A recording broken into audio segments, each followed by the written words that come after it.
Hi, I'm Barrett. And I'm Brandon. And we are Bionicfitness. Today we wanted to chat with you a little bit about the cervical spine and the nervous system. I think most personal trainers and fitness professionals are just unaware and misunderstand how important these are in your workouts. I'm going to show you how this is important and why with a quick little muscle testing demo with Barrett. So we're going to test Barrett's wrist flexor muscles. These are his wrist flexors here in his forearm, and his hand is kind of the hinge there. So we're going to do this incorrectly to start. We're going to get Barrett to cause compression through his cervical spine right here by dumping his head forward, right?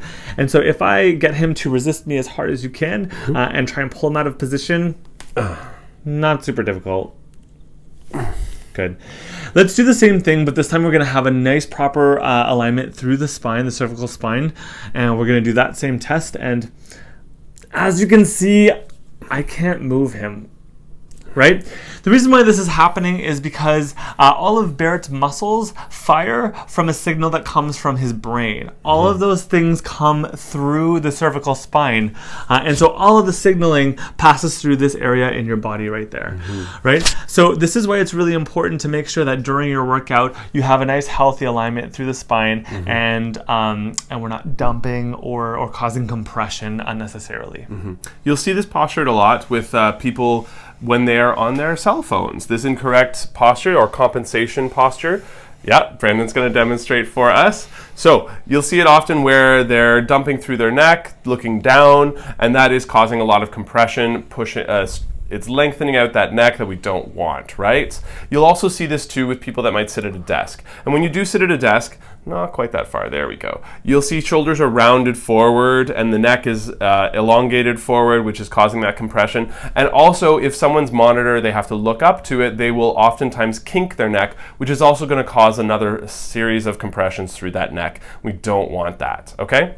So we're going to talk a little bit about the opposing muscle groups in the neck to help correct that, okay? So, of course, oftentimes you'll see people will carry a lot of tension through those upper traps and through that neck, and you'll see that tension created here and where they're pulling the skull towards the shoulders and the shoulders towards the skull. Maybe not quite this far, but about there. And you'll also see that the front of Brandon's neck here is open and lengthened, and it's probably not firing very much, those neck flexors, all right? And those are very important. We want to oppose that, of course. We want to loosen up these muscles here, lengthen those in the back, and then we want to pull that chin in and tuck and pull those muscles in the front and squeeze those instead. This is going to help keep that neck in the proper alignment, that little bit of a curve, nice and natural, and it's going to allow all those nerves in that cervical spine to work properly, okay?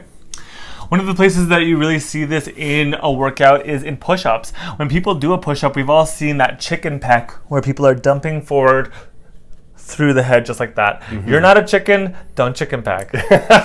You'll also see this as well in a lot of pull movements. So if someone's doing a row, they'll often pull back and stick their head forward as they reach back. Pulling back, reaching forward with the head and neck. Again, same thing, you don't want to do that either. Don't want to peck forward with your head and neck. Another place you'll see this is in your deadlifts. So as your hip hinging forward, a lot of people will look forward and they want to look at themselves in the mirror because they're narcissists. So you want to make sure that you're not kinking through the neck here. You want to make sure that that neck is nice and aligned, just like so. So face parallel to the ground at the bottom. Then you can get a chance to take a look at yourself in the mirror at the top. Focusing on your body awareness during those big movements where you have to keep that neck aligned is really important. And it also helps to make sure that everything is firing properly in your body. When you have excess tension in your neck, this can cause entire muscle groups to either deactivate and not work or hyperactivate, where it's just holding tension and you will try to stretch things out and they're just not loosening. It can also cause tingling or numbness as well. So if you're suffering with any of that, any tingling or numbness or excess tension, you should really go see a sport med doctor who has a lot of knowledge around this. We really want you to keep in mind that it's not just your muscles and your joints that are working in your workout, it's your nervous system. Your nervous system is responsible for firing everything. So keep it happy, keep everything in line, and stay healthy.